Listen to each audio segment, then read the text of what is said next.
जब मुर्गा और दारू और पैसा दे के बुलावा हलो ने झंडा डोवे लोकरा बोलियो बुलाता है मगर जाने का नहीं। इस पूरे मुल्क के आबो हवा को खराब कर दिया गया है। हम पहले आपके मुहर्रम में लाठी भांजने आते थे, आप हमारे रामनवमी में लाठी भांजने आते थे। भाईचारे के इस माहौल को इस मुल्क के अंदर खराब किया गया है और हमारी लड़ाई भी इसके खिलाफ है कि भाईचारे को बचाएंगे। इस बात के लिए हम लोग इस लड़ाई को लड़ रहे हैं। हरे राम हरे हरे जय राम के चर्चा घरे घरे जब जब धरती में कोई जुल्म कोई अपराध करेले पैदा भेबा है तो हमनी के बचावल उस समय के आ रहले राम। तो उसी तरह 2024 का है हमनी के जय राम। और स्कॉर्पियो के छत पर चढ़ते संजय मेहता जी बिल्कुल टाइगर के अंदाज में आज नजर आ रहे हैं। की धरती पर तो अभी हम लोग मगनपुर में हैं और देख पा रहे हैं अभी संजय मेहता जी स्कॉर्पियो पे चढ़कर भाषण देने वाले हैं टाइगर जयराम महतो की तरह। और ये देखिए स्कॉर्पियो पे चढ़ भी चुके हैं और यहाँ पर लोगों का हुजूम आप लोग को दिखाते हैं। देख लीजिए किस प्रकार से समर्थक उनको चाहने वाले यहाँ पर पहुंचे हुए हैं। सो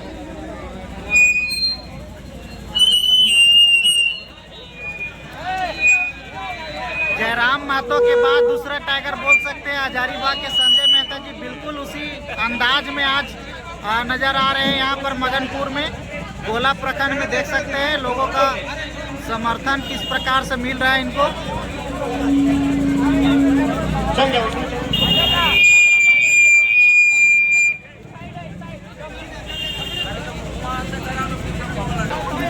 और सानिया भी अभी स्कॉर्पियो पर चढ़ चुकी है, देख लीजिए इधर।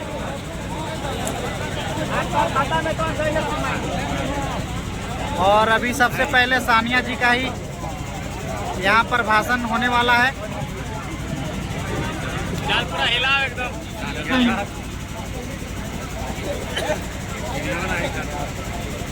तो यहाँ पर जितना भी उपस्थित भाई चाचा बड़ा बहिना सब एक के बार हाथ जोड़ के क्रांतिकारी जोहार जोहार झारखंड जय झारखंड। कभी भी जय झारखंड बोले तो शर्मैया ना कहेगी।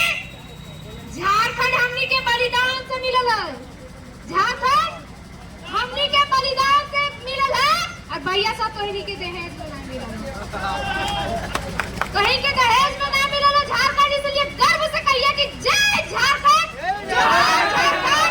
हमनी के झारखंड आज अगर हमनी दर दर भटक रहिए, घरे घरे जा रहिए, क्षेत्र क्षेत्र घूम रहिए, पूरा राज्य के कोना कोना घूमे के काम कर रहिए तो कहीं ना कहीं हमनी के संकट महाराज्य में महासंकट है, महासंकट है। और अगर जयराम महतो संजय मेहता अगर बिरसा मुंडा जन्म ले ले हमनी के झारखंड में फिर से तो कहीं ना कहीं हमनी के भी फर्ज बना है कि हमने भी झांसी के रानी बन गए। दिन भर आज हमनी धूप में पसीना से नहाइए तो कहीं ना कहीं हमनी के मन में और दिल में यह बात है कि जब पानी से नहाता है वो लिबास बदलता है, जब पानी से नहाता है वो लिबास बदलता है और जब पसीने से नहाता है वो इतिहास बदलता है। गाना निकल है कि हरे राम हरे हरे जय राम के चर्चा घरे घरे जब जब धरती में कोई जुल्म कोई अपराध करेले पैदा भेबा है तो हमनी के बचावल उस समय के आ रहले राम। तो उसी तरह 2024 का है हमनी के जय राम। हमनी बिना मुर्गा बिना दारू बिना पैसा ले ले ककरो झंडा ढोर लिए, ककरो झंडा ना ढोर लिए, हमनी ना अपन भविष्य बना लिए, कहीं ना अपन बाल बच्चा के भविष्य बना लगी ना। एकर में कोई जाति वाती ना है, काहे की ना गीता पूरी है ना कुरान पूरा है, ना गीता पूरी है ना कुरान पूरा है, ना हिंदू पूरा है और ना मुसलमान पूरा है, ना भगवान पूरा है और ना खुदा पूरा है। आप सभी के भेजे में जो भूसा है वो शैतान पूरा है। तो शैतान को निकालना पड़ेगा और एकता का परिचय देना पड़ेगा, क्योंकि हम लोग यहाँ ये देखेंगे कि हम लोग झारखंड वासी है, झारखंड वासी है। एकता नहीं रहने के चक्कर में आज हम लोग गढ़ा के भीतर लोड़ा गए।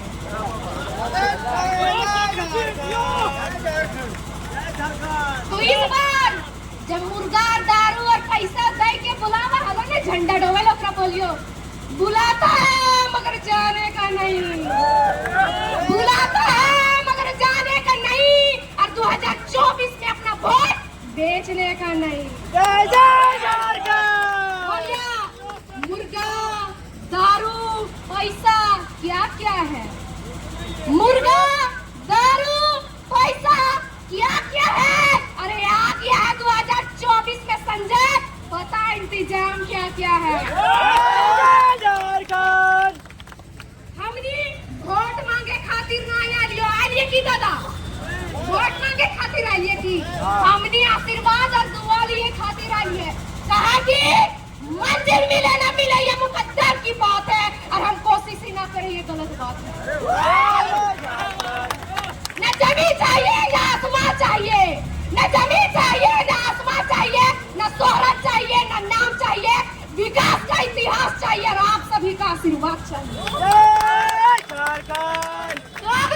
हेलमेट छाप यानी कि हमने 1932 में खतियान के पहचान, झारखंडी के पहचान हेलमेट छाप, गरीबी के पहचान हेलमेट छाप, संजय भैया के पहचान हेलमेट छाप। तो हेलमेट में अभी बटन दबाना हो, कर्म संख्या कितना में? 16।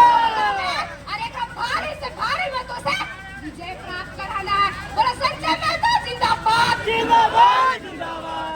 जयराम मातो जिंदाबाद, जिंदाबाद, जिंदाबाद। और कैसे लिया झारखंड, कैसे लेंगे अधिकार, और इस बार वोट दे के लेंगे अधिकार।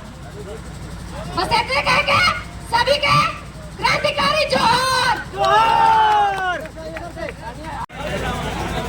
और स्कॉर्पियो के छत पर चढ़ते संजय मेहता जी बिल्कुल टाइगर के अंदाज में आज नजर आ रहे मगनपुर हैं। की इस धरती पर यहाँ उपस्थित तमाम आम आवाम को, सभी माताओं को, बहनों को, बड़े बुजुर्गों को, मेरे नौजवान साथियों को और उन सभी लोगों को जो समाज के लिए संजीदगी के साथ काम करते हैं, समाज के लिए हमेशा खड़े रहते हैं और इस लोकतंत्र को, इस जमहूरियत को बचाने के लिए हमेशा अपना योगदान देते रहते हैं, उन सभी लोगों को अपना झारखंडी जोहार पेश करता हूं, नमस्कार करता हूं, आदाब करता हूं, सलाम करता हूं। मेरे साथियों, आप सब जानते हैं कि झारखंड की सियासत में झारखंड के साधारण नौजवानों ने, तो बिल्कुल साधारण घरों से संबंध रखते हैं, दादा और ऐसे लड़के जिनकी कोई सियासी पृष्ठभूमि नहीं है, जिनकी कोई सियासी विरासत नहीं है, जिनकी कोई राजनीतिक विरासत नहीं है, जिनका कोई पॉलिटिकल इतिहास नहीं है, उन लड़कों ने जो पढ़ाई लिखाई कर रहे थे, जो झारखंड के मुद्दों पर विचार विमर्श कर रहे थे, उन लड़कों ने झारखंड के सड़कों पर खड़े होकर के झारखंड के सियासी हुक्मरानों को एक चुनौती पेश किया है और कहा है कि सिर्फ पैसे और पूंजी की बुनियाद पर सियासत नहीं हो सकती है, सियासत विचारों की बुनियाद पर हो सकती है और जनसैलाब को लाया जा सकता है। ये साबित करके झारखंड के नौजवानों ने दिखाया है मेरे साथ। और इस पूरी लड़ाई में, पूरी जो लड़ाई आप सबने देखा, शुरुआत में हम लोगों पर ये एक आरोप लगा था। आज मैं आपसे लगभग 40-45 मिनट बातचीत करूंगा, संवाद करूंगा। मैं चाहता हूं कि ये बात मगनपुर के इलाके में जाए, गोला के इलाके में जाए कि आया था संजय बाबू, संजय मेहता आए थे, बरही से चल करके लोकसभा के प्रत्याशी हैं जेबी केसेस के तरफ से, और पूरी जो हमारी टोली है वो पूरी टोली झारखंड के अंदर क्या कर रही है, इस पहलू को समझने की जरूरत है। सबसे पहला पहलू समझने की जरूरत है कि आज की तारीख में अगर सबसे ज्यादा अगर किसी बिंदु पर लड़ना है और किसी बिंदु पर सबसे ज्यादा ध्यान केंद्रित करने की जरूरत है, तो इस बात पर ध्यान केंद्रित करने की जरूरत है कि इस पूरे मुल्क के आबो हवा को खराब कर दिया गया है। हम पहले आपके मुहर्रम में लाठी भांजने आते थे, आप हमारे रामनवमी में लाठी भांजने आते थे। भाईचारे के इस माहौल को इस मुल्क के अंदर खराब किया गया है और हमारी लड़ाई भी इसके खिलाफ है कि भाईचारे को बचाएंगे। इस बात के लिए हम लोग इस लड़ाई को लड़ रहे हैं। और देखिए, इस पूरे कायनात के अंदर, इस पूरे जमहूरियत के अंदर जब भी कभी कभी जुल्म और शोषण हुआ, पूरे दुनिया का इतिहास पढ़िए, पूरे देश का इतिहास पढ़ते हैं तो कहते हैं कि जितना सुभाष चंद्र बोस लड़े उतना अशफाक उल्लाह खां भी लड़े। झारखंड का इतिहास पढ़ते हैं तो जितना बिरसा मुंडा लड़े उतना शेख भिखारी भी लड़े, जितना सिद्धू कान्हू लड़े तो उतना नादिर अली भी लड़े। इसीलिए अपने इतिहास से प्रेरणा लेकर के आज संजय लड़ रहा है तो सानिया परवीन भी लड़ रही है, रिजवान भी लड़ रहा है, फरजान भी लड़ रहा है, अनवर भी लड़ रहा है, सराफत भी लड़ रहा है, आजाद भी लड़ रहा है, हमारे समीर अयूबी भाई भी लड़ रहे हैं। मैं ये उदाहरण इसलिए दे रहा हूं कि हमारी पूरी विरासत, पूरी संस्कृति साझी तौर पर चलती रही है। हम लोगों ने हमेशा से अपने अस्तित्व को बचाने के लिए साथ साथ लड़ाई लड़ी है।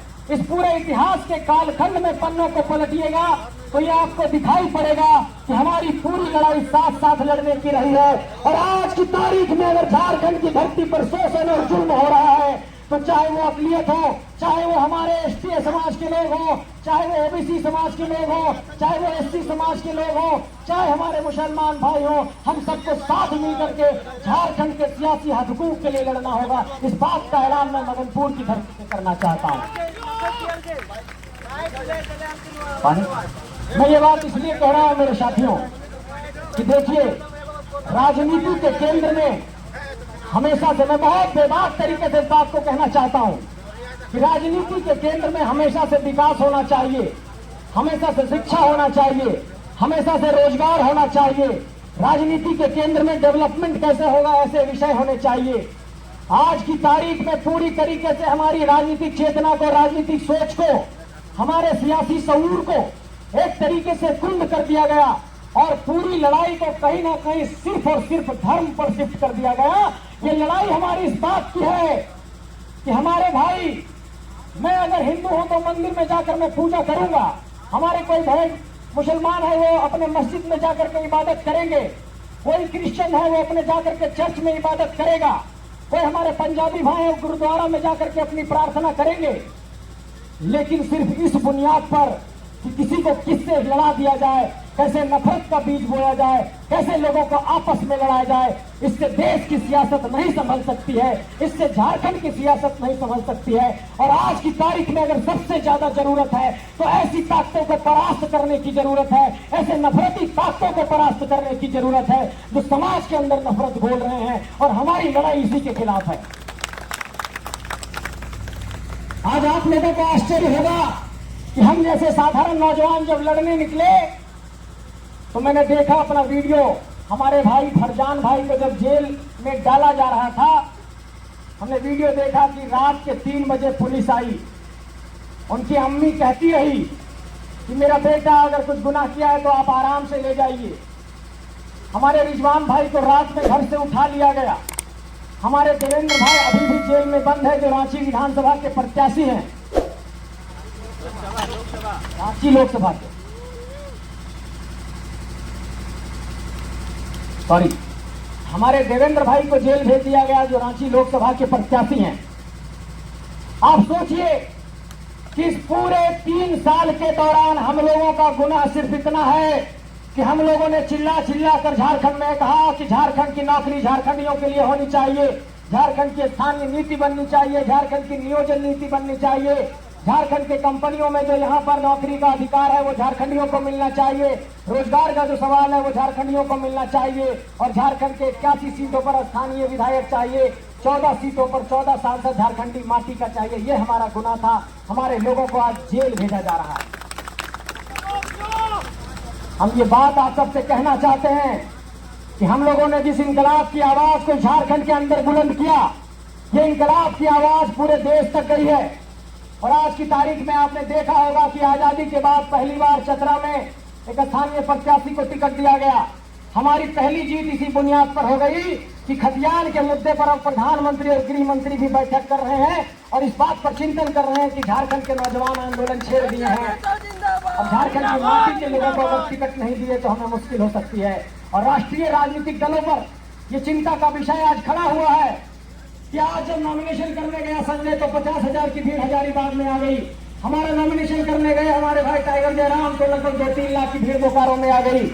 ये भीड़ कोई पैसे से लाई हुई भीड़ नहीं थी, ये झारखंड को बचाने के लिए आई हुई भीड़ थी। और उसके बाद हमारे सभी लोगों पर केस मुकदमे दर्ज करके हम लोगों को जेल भेजने की कोशिश की गई।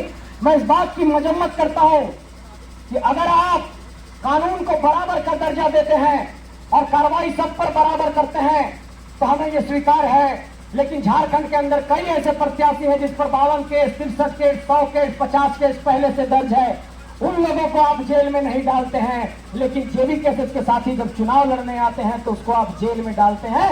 इस बात पर मैं एक तरीके से निंदा प्रकट करता हूं और इस बात का ऐलान करना चाहता हूं कि आप भेज सकते हैं जेल हमारे रिजवान को, फरजान को, हमारे रवानी भाई को, हमारे देवेंद्र भाई को, लेकिन जो विचार झारखंड के गली गली में फैल गया है उसको आप किसी जेल में नहीं कैद कर सकते हैं। इस बात का मैं ऐलान करना चाहता हूं।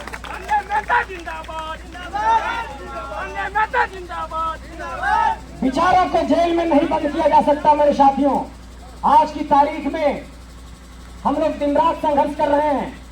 मैं रात के 4 बजे अपने कमरे में गया, एक साथी के दोस्त में सोया था यहीं पर आपके केजला के इलाके में, और 1 घंटा, 1.5 घंटा, 2 घंटा सोया। सुबह लोग आ गए कि आपको चलना होगा। मैं थोड़ा सा फ्रेश हुआ, मुझे कपड़ा भी पहनने नहीं दिया गया, ट्राउजर पे ही, टी शर्ट पे ही लोग उठा करके ले आए कि समय कम है, आप जल्दी चलिए।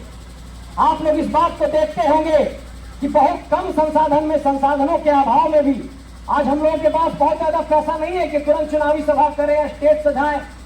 इसलिए चूंकि स्टेज पर भी ऊंचाई पर जाकर कहीं बोलना होता है, हम लोग गाड़ी का ही सहारा ले लेते हैं ताकि सबसे संवाद आसान हो जाए। इस बात का ऐलान करना चाहते हैं कि झारखंड के ये नौजवान जो कम संसाधनों में झारखंड की सियासत में दखल दिए हैं और दखल देते देते हुए एक ऐसी चुनौती पेश कर दिए हैं कि बड़े बड़े राजनीतिक सुरमाओं की हालत खराब हो गई है। आज आप लोगों से दुआ और आशीर्वाद मांगने आया हूं कि इस लड़ाई में साथ दीजिए, नहीं तो झारखंड फिर से बहुत हाशिए पर चला जाएगा। बहुत मुश्किल से झारखंड के लोग एकजुट हुए हैं, बहुत मुश्किल से झारखंडी एकता का एक परिचय बना है, बहुत मुश्किल से ये संदेश गया है कि झारखंडी एकजुट होकर के अपने हक अधिकार की बात कर रहे हैं। बहुत मुश्किल से ये संदेश गया है कि झारखंड और झारखंडियत की विचारधारा पनपी है। लेकिन बड़े बुजुर्गों, एक संदेह है लोगों में। अभी बगल के गांव में मैं गया तो उन्होंने मुझसे सवाल किया कि आप लोगों का झारखंड का मुद्दा ठीक है, लेकिन आप दिल्ली के क्यों जाना चाहते हैं, सांसद का चुनाव क्यों लड़ना चाहते हैं? मैं आपकी राजनीतिक चेतना पर 2-3 सवाल खड़ा करना चाहता हूं और आपके चिंतन में, आपके सोच में, आपके सियासी सोच में 2-3 बिंदुओं को डालना चाहता हूं। आप दक्षिण भारत को देखिए। दक्षिण भारत में तेलंगाना राष्ट्र समिति है, वाईएसआर कांग्रेस है, डीएमके है, एआईडीएमके है और तमाम क्षेत्रीय राजनीतिक दल हैं। आप बंगाल में देखिए टीएमसी है, आप जाकर के उड़ीसा में देखिए बीजेडी है, और देश के तमाम वैसे इलाकों में नजर दौड़ाइए जहां पर क्षेत्रवाद की बातें बुलंद हुई। बाला साहब को देखिए, उन्होंने मराठी मानुस की बात की। राज ठाकरे ने कहा कि मराठा अधिकार की हम बात करेंगे। आप देखते होंगे कि देश के अलग अलग हिस्सों में जब क्षेत्रवाद की बात आती है तो लोग अपने अपने हक और अधिकार की बात करते हैं। मेरा सवाल इस बात को लेकर के है कि अगर झारखंड 15 नवंबर 2000 की तारीख को अलग हो गया और 14 संसदीय सीट झारखंड को मिला है, तो 14 संसदीय सीट के अपने सवाल हैं, अपनी समस्याएं हैं, अपने मसले हैं, अपने मसाइल हैं, और इन मसलों पर, इन बिंदुओं पर, इन समस्याओं पर अलग अलग तरीके से चिंतन होना चाहिए, अलग अलग तरीके से चर्चा होना चाहिए। लेकिन पूरे झारखंड के अंदर इस बात पर एक सोच बना दी जाती है कि ठीक है, विधानसभा में क्षेत्रीय दलों को देखेंगे लेकिन लोकसभा में क्षेत्रीय दलों को नहीं देख सकते हैं क्योंकि देश का चुनाव है, देश में सरकार बनानी है। मैं ये सवाल आपसे पूछना चाहता हूं कि क्या इस देश की जो लोकतांत्रिक व्यवस्था है, आपको ये मालूम है कि इस देश की लोकतांत्रिक व्यवस्था लोक कल्याणकारी राज्य की अवधारणा पर स्थित है, और जब वेलफेयर स्टेट है तो कोई भी बहुमत की सरकार रहेगी। अगर जनता की कोई भी एक समस्या है तो उस पर बहुमत की सरकार को उस पर चिंतन करना होगा। मैं ये बात आप सबसे पूछना चाहता हूं कि झारखंड में यहाँ पर सीसीएल आई, जीसीएसएल आया, टाटा आया, अडानी आई, एनटीपीसी आई, तमाम लोग विस्थापित हुए, और इस विस्थापन की समस्या पर आपको ताज्जुब होगा कि पिछले 10 सालों में देश के संसद भवन के अंदर एक भी सवाल नहीं पूछा गया है। और ये लोग, जिन लोगों ने इलेक्टोरल बॉन्ड के माध्यम से अडानी को चंदा दिया, अंबानी को चंदा दिया, ऐसे लोग जो जाकर के इलेक्टोरल बॉन्ड खरीद करके टिकट लेकर के आए हैं, ऐसे लोग जो दल बदल करके टिकट लेकर के आए हैं, आज मैं सभी पर सवाल खड़ा करूंगा। मैं ऐसे लोगों से सवाल पूछना चाहता हूं कि जब कोयला निकालने के लिए खनन मंत्रालय भारत सरकार प्रोजेक्ट को अलॉट करता है, खनन मंत्रालय भारत सरकार ये बात कहती है कि ये प्रोजेक्ट अदानी को देंगे, ये टाटा को देंगे, ये एनटीपीसी को देंगे, आप वहां पर लोगों को विस्थापित कर रहे हैं तो इसके पुनर्वास की योजना बनाइए। तो जब कोयला खनन मंत्रालय भारत सरकार निकाल रहा है तो सरकार भारत सरकार से सवाल होगा, और भारत सरकार से सवाल करने के लिए आपको सदन के अंदर दहाड़ने वाला सांसद चाहिए, मुझे दर्शक सांसद नहीं चाहिए। इस बात का ऐलान करना चाहते हैं।